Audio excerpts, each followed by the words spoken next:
The views and opinions expressed in the following program do not necessarily reflect the policies and the position of Now You Know.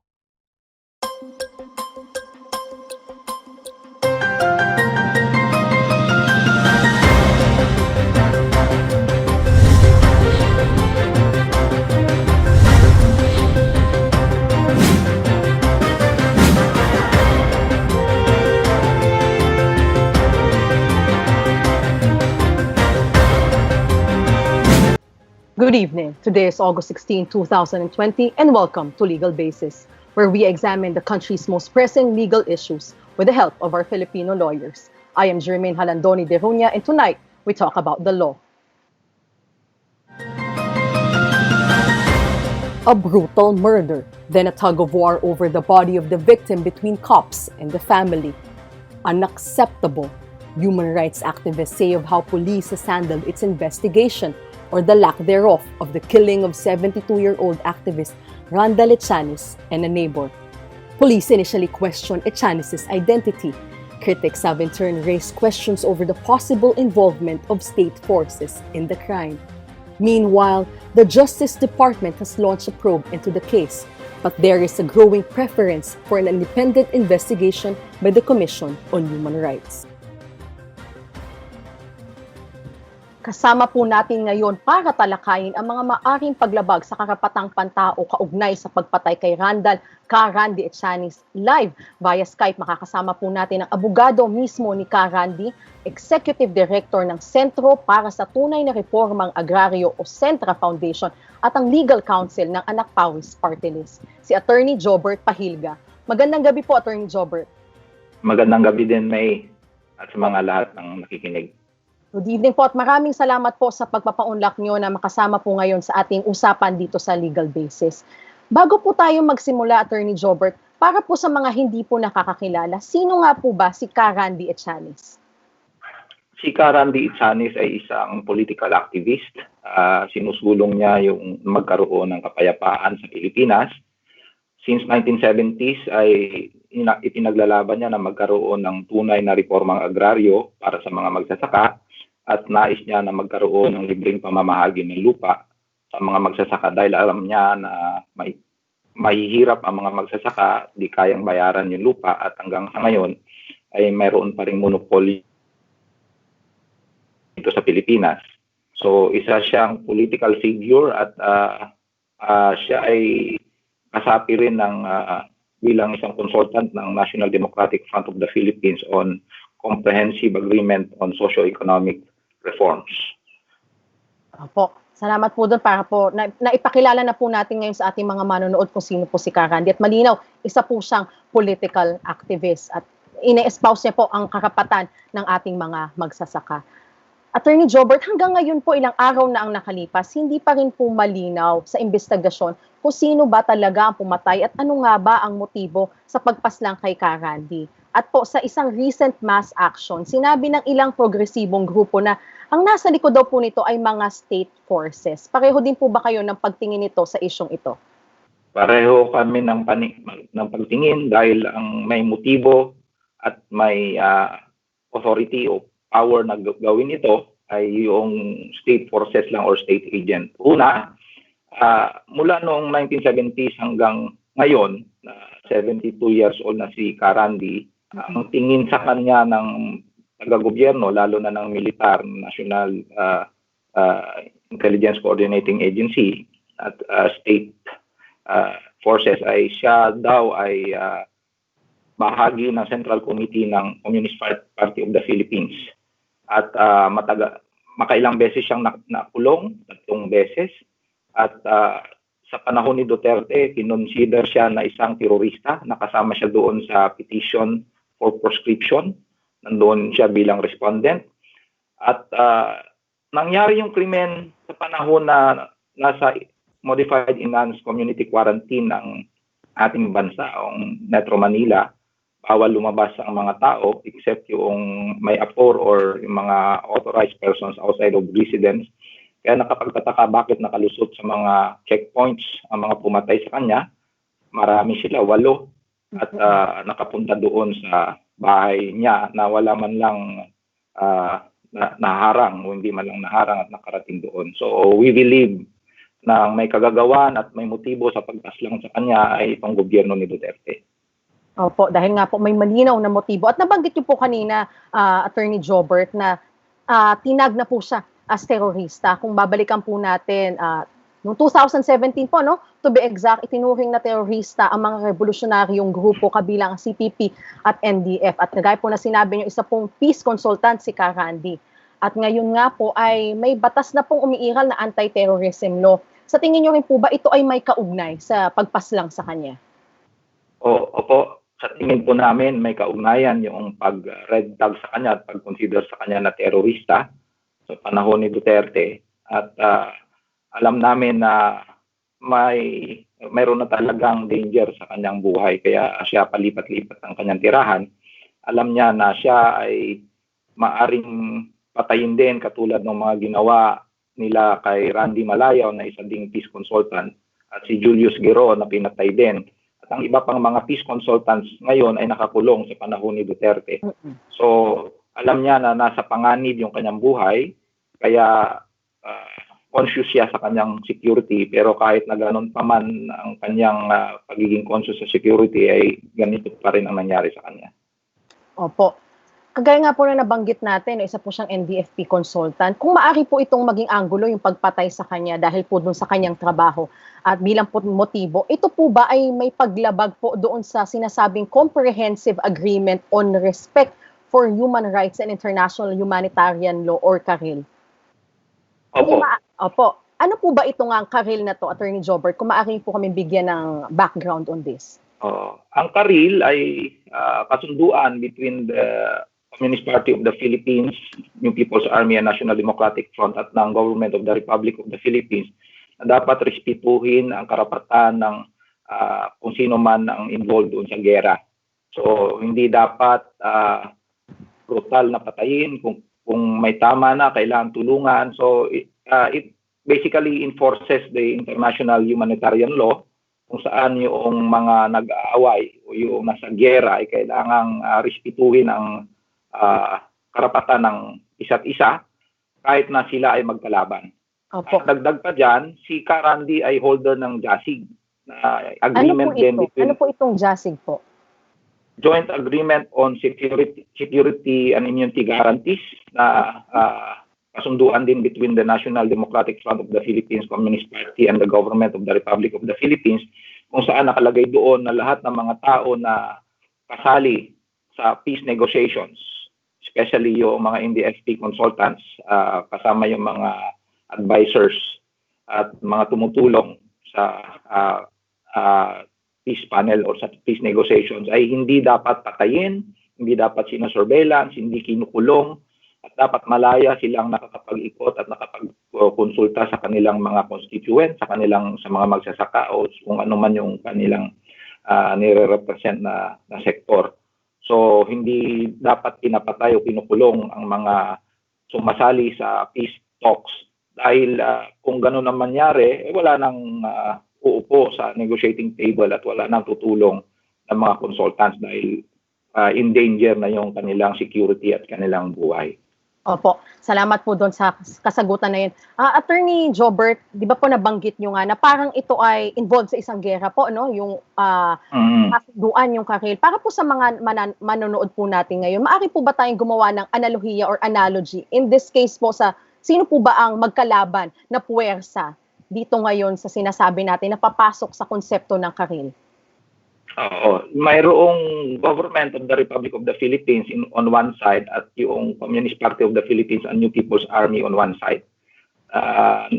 Ang Communist Party of the Philippines and New People's Army ay naniniwala na dapat palitan ng gobyerno kaya nagkaroon ng revolusyon. Nagre-revolusyon sila ngayon na tinatawag ng gobyerno ay isang rebellion. Nais nilang palitan ang sistema ng gobyerno at sinasabi nila na hindi angkop o hindi tama at may mga maling nangyayari sa ating lipunan. Kaya nais nilang palitan ang sistema ng gobyerno. Kaya ang gobyerno naman ay dinidepensa ang status quo o yung umiiral na sistema. Kaya nagkaroon sila ng away. Ang NPA gumagamit ng armas at ang gobyerno may military at police din. So kaya nagkakaroon sila ng away at nagkakaroon ng gera. So Doon po sa dahil nabang... diyan, Sige po, tuloy po Opo. tayo, attorney. dahil doon sa away na yan, sa gerang iyan, kailangang ipatupad ang rules of war to make the effects of war just, quote and quote. Hindi dapat sobra-sobra, hindi dapat nagkakaroon ng torture. So kung may patayan man, dapat it is within the context of a war na hindi sinasalaula ang isa't isa at nirerespeto. Halimbawa, may isang NPA na sugatan, isang military na sugatan, at wala na siyang laban or di combat, dapat dalhin siya sa sa ospital at pagamot, pagpatayin. Kung may nahuli, dapat hindi tinotorture. So dapat i-consider lang siya na prisoner of war. So ganon yung pamantayan. So kahit may away, may patayan, kailangang magkaroon ng kasunduan at agreement. Ano ba itong parameters nitong away? Opo.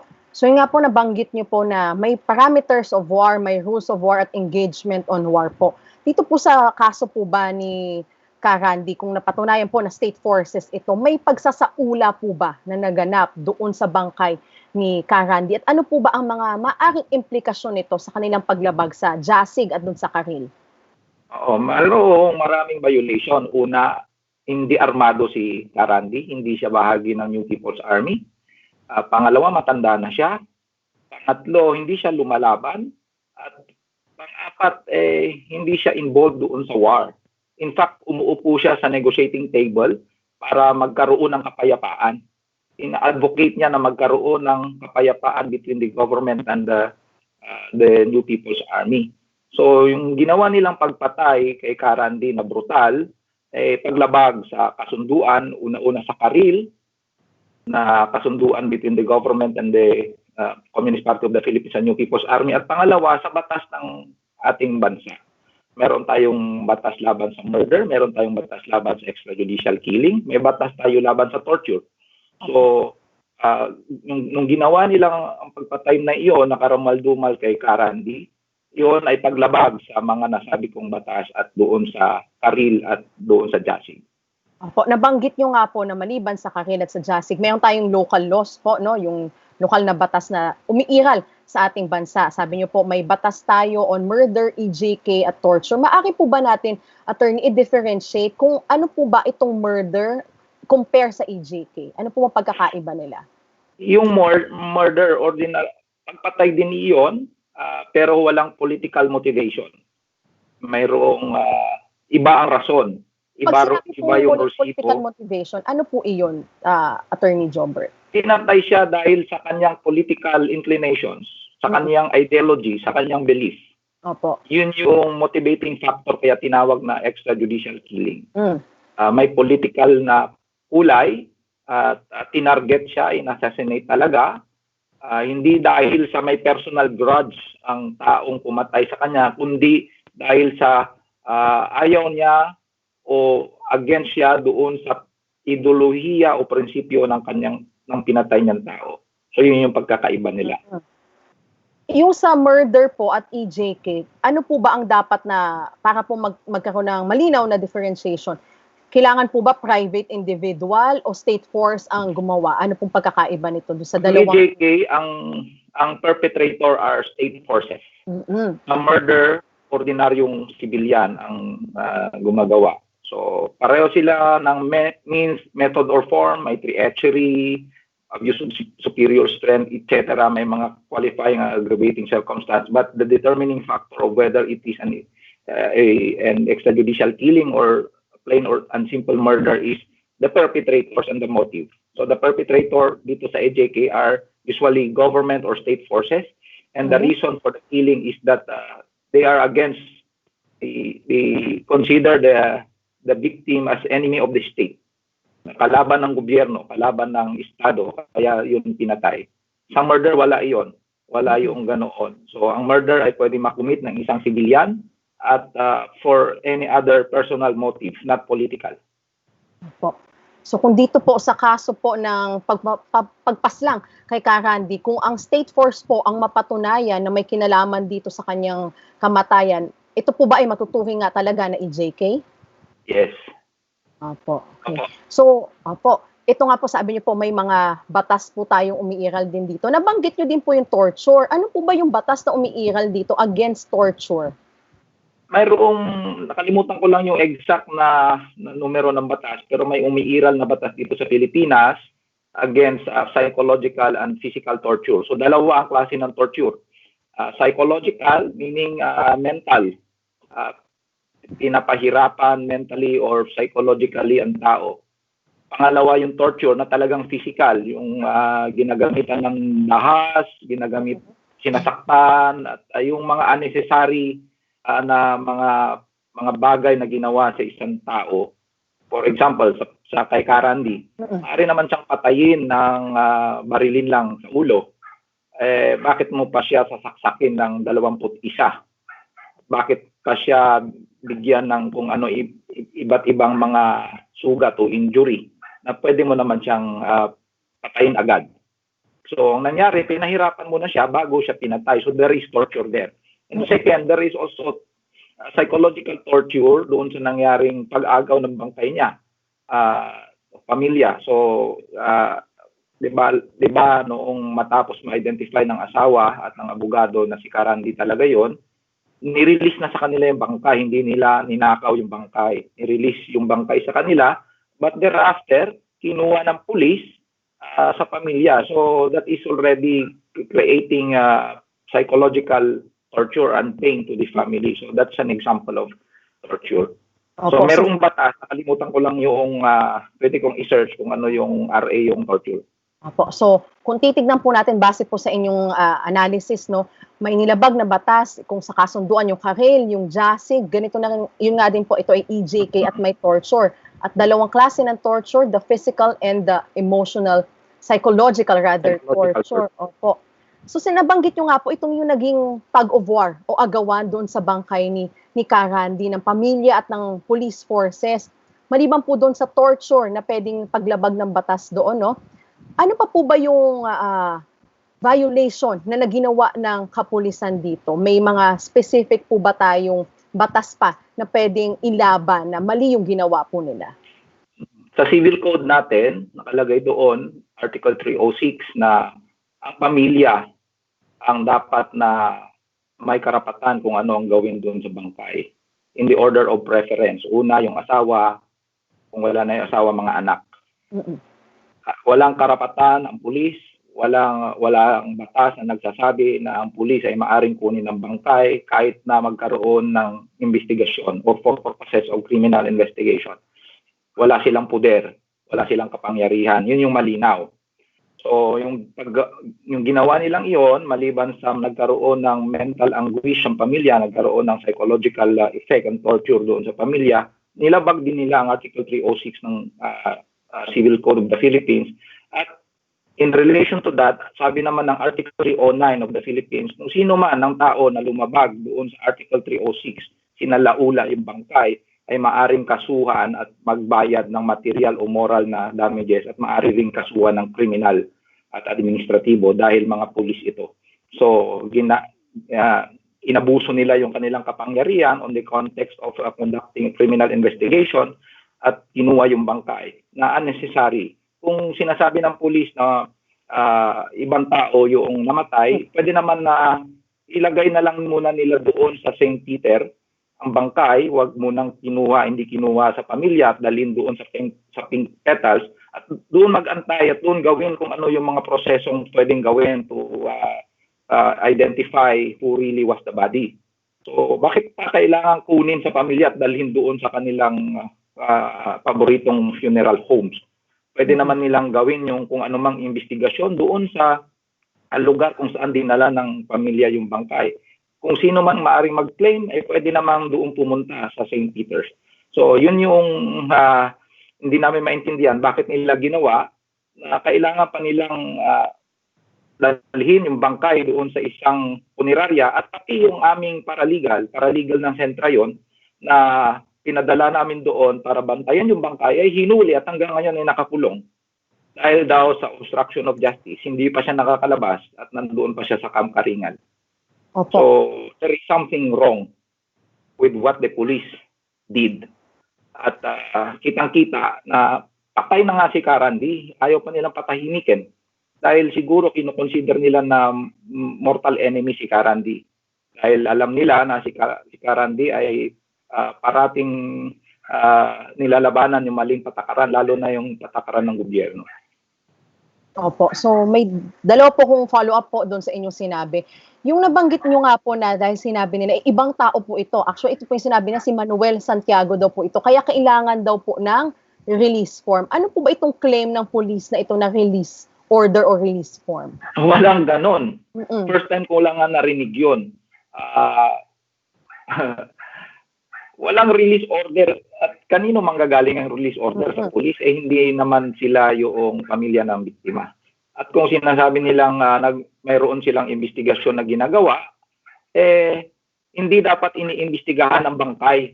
Dapat nilang inimbestigahan kung sino yung pumatay at dapat pumunta sila doon sa lugar kung saan nangyari at nag-interview ng witness. Dapat sinecure din nila yung bahay kung saan nangyari yun kasi mayroong mga ebidensya doon. So, dapat na-preserve yun. So, nakakapagtaka, bakit yung bangkay ang iniimbestigahan na nag-claim na ng pamilya na siya ay kanyang asawa, claim na ng abogado namin na siya ay si Randall Itanis, at ngayon, pati yung abogado namin ay kinakasuhan ng obstruction of justice daw. So, yun yung nakakapagtaka. Karagdagan pong katanungan dito nga po sa pag-aresto sa inyong paralegal officer na si Mr. Paulo Colabres. Sinampan nga po ng kasong obstruction of justice. Maaari po bang ipaliwanag po natin sa ating mga manonood? Ano po ba itong obstruction of justice? Yung obstruction of justice ay yun daw pagharang sa investigasyon o paggawa ng anumang bagay na makapagsira sa isang investigasyon sa krimen na nangyari. So, you obstruct o nakialam ka doon sa ginawang investigasyon at ang pakikialam mo ay nagdulot ng hindi maayos na resulta ng investigasyon. Yun yung pinaka-esensya niya. Si Paulo hindi nag-commit ng ganon. Nandoon lang siya para bantayan kung anong gawin ng mga pulis o kung sino man. Baka i-release nila sa ibang tao yung bangkay. At ang bangkay ay ebidensya in itself. The body is an evidence. Dahil sa mga tama ng sa mga injury, sa kung ano yung nasa katawan ay malalaman kung ano yung motibo. So, natakot kami na pagkakuha nila, ay baka i-cremate na lang bigla at sabihin na may isang tao nag-claim. At nagsabi na siya ay asawa ni Manuel Santiago, kapatid ni Manuel Santiago. Kaya bilang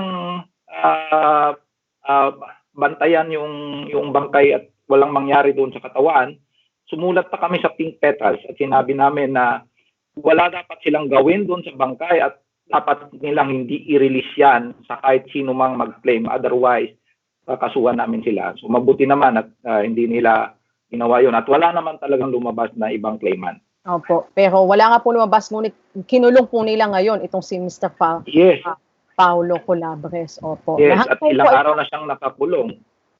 Opo. So wala pa rin pong liwanag kung kailan po siya makakalaya po doon sa kasong sinampa nila. Ano po, may update yun po. Okay. Ini-expect namin na baka bukas o sa susunod na araw ay makalaya si Paulo. Hindi namin alam kung may resolution na yung piskalya. Pero kung wala mang resolution ay maaari naman siyang mag-post ng bail. Magpapiyansa kami sa kanya para makalaya siya. Kasi wala naman talaga siyang ginawa. At of course, sasagutin namin yung kaso na sinampa sa kanya and we are also thinking of filing countercharge doon sa mga pulis. Opo. Kanina po nabanggit niyo po, Attorney Jobert, na hindi man lang inimbestigahan ng kapulisan kung sino nga ba talaga ang pumatay. At may mga ilang news article pong lumabas na ito daw po ay kaso ng robbery at yung stabbing nga daw po ay nagmula doon sa insidenteng iyon. At may kasama nga pong namatay si Karandi, itong kanyang kapitbahay. Maaari niyo po bang ipaliwanag sa amin ano itong sinasabi ng QCPD na nagkaroon na wala naman daw pong forced entry at sino po ba itong kapitbahay niya? Ano din po ba ang naging kaso doon? Yun ang mali sa QCPD kasi simula pa lang ng investigasyon ay mayroon na silang konklusyon. Sinabi nilang walang force entry at ini-imply nila na yung pumatay kay Karandi ay kakilala niya at pinapasok doon sa kanyang kwarto. Hindi po totoo 'yon. Nakakuha kami ng mga litrato na sinira yung padlock ng kanyang bahay. Sinira yung lock ng bahay, tapos magulo doon sa loob ng kanyang kwarto at may mga witness kami na nakakita na nagdala sila ng movable ladder, inakyat yung second floor kung saan si Karandi. So, hindi rin totoong robbery ito. Kasi kung robbery lang ito, ay pwedeng patayin lang siya na hindi na tinorture. Pwedeng pag ninakawan siya, patayin na lang agad. Pero in the case of Karandi, 21 stab wounds at maraming mga pasa, may sugat sa ulo. So that is not a case of simple robbery.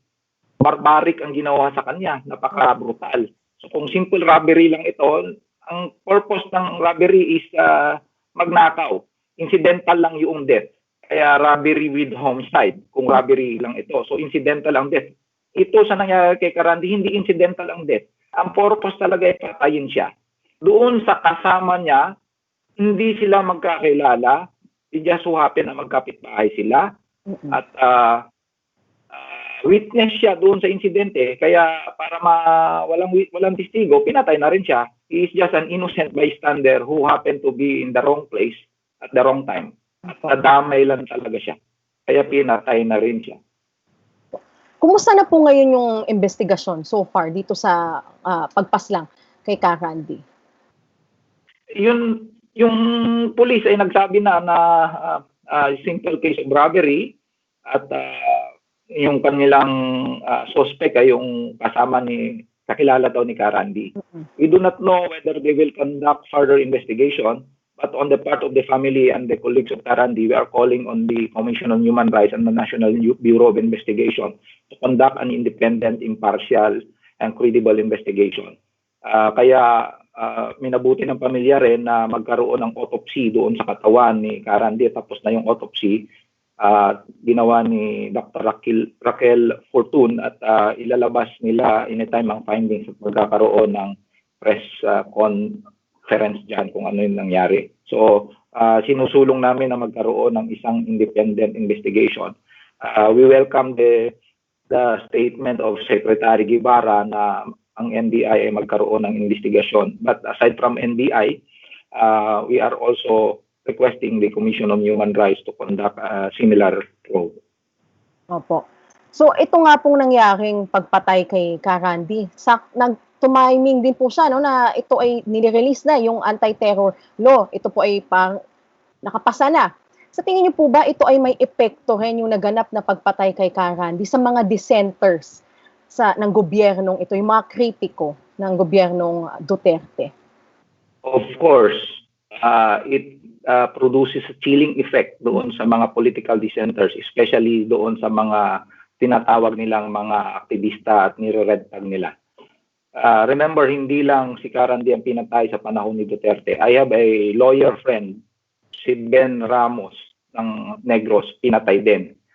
Ang isa kong kaibigan sa Iloilo, isang aktivista, si Jory Portilla, pinatay din noong Abril.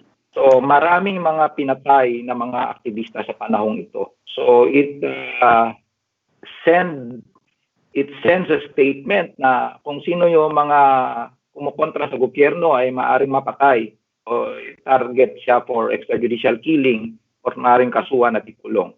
So that is the message that they are trying to send, and it produces a chilling effect doon sa mga aktivista, sa mga political dissenters, doon sa mga nag-uupo sa gobyernong ito.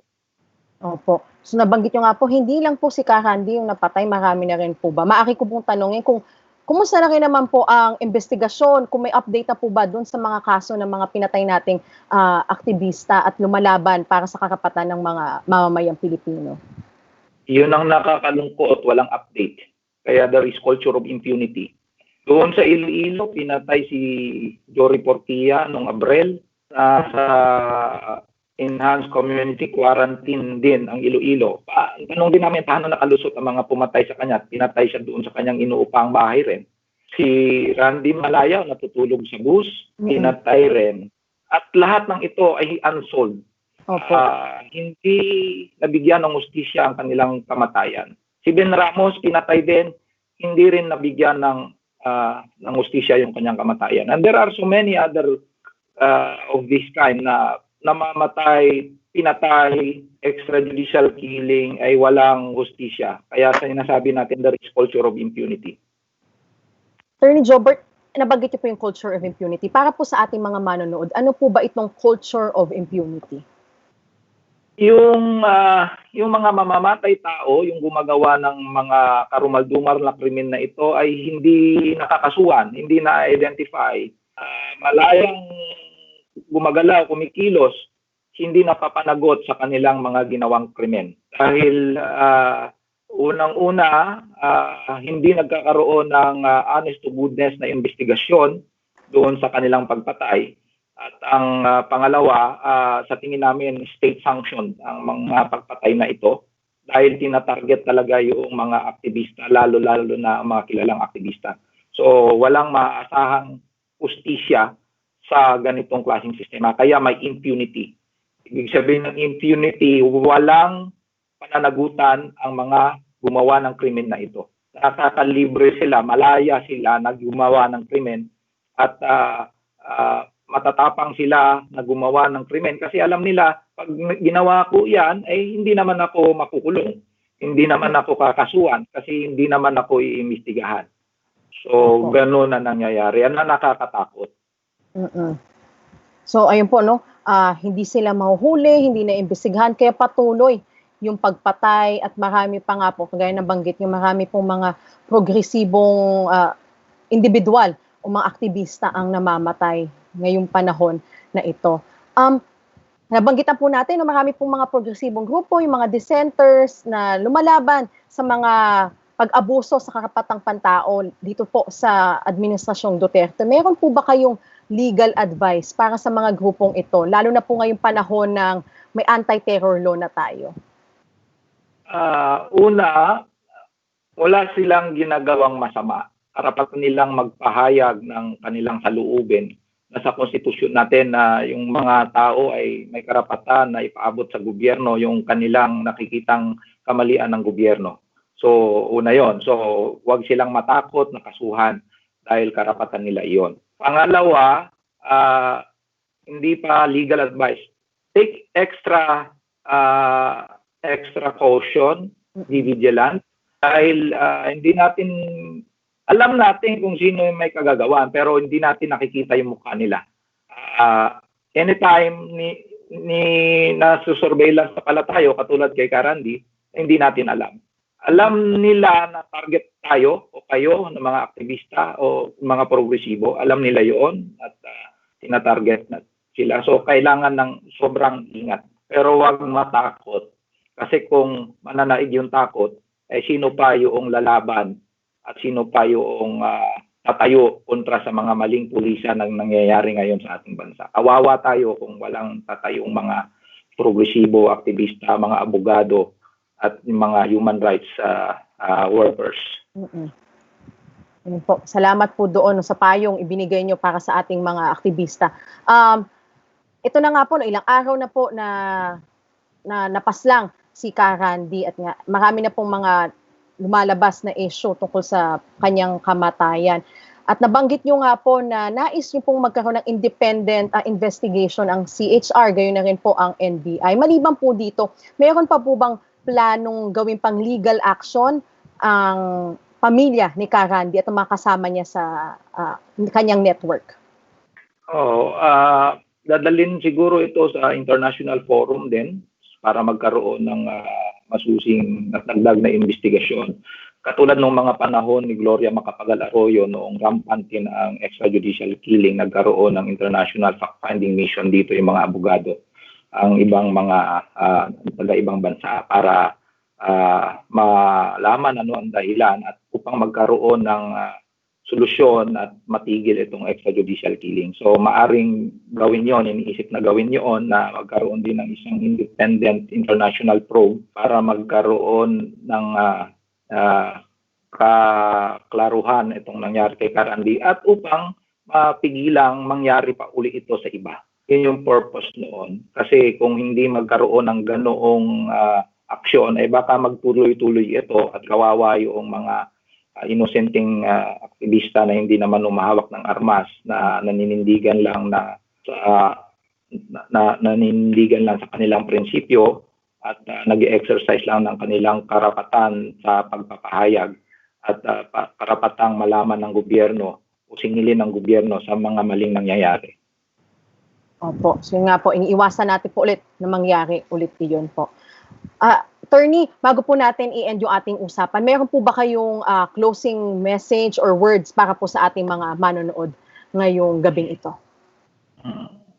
No, si Carandi, parati kaming magkasama mula 1997 at sinasabi niya sa amin na sa ating gawain ay nandiyan talaga yung danger, nandiyan yung panganib.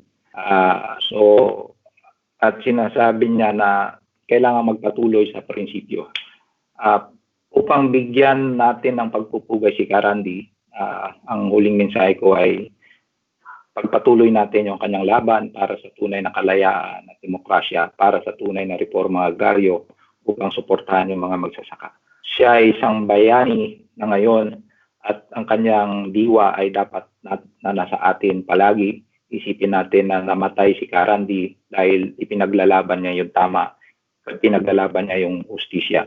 Kaya huwag tayong matakot, kailangan natin magpatuloy, kailangan natin na mapigilan ang anumang mga mali, yung evil intentions at ang pang-aabuso sa ating kalayaan, sa ating demokrasya at sa ating justisya. Yun lang po. Maraming salamat po, Attorney Jobert Pahilga, sa oras na ibinigay niyo sa amin ngayong gabi dito sa Legal Basis. Maraming salamat po. Maraming salamat din, May. Salamat po. Thank you for joining us in the episode of Legal Basis. You can now join our Facebook group, Legal Basis, on Now You Know. Catch us live here on Now You Know's Facebook page every Sunday at 6 p.m. This has been Jermaine Halandoni de Ruña for Legal Basis. Now You Know.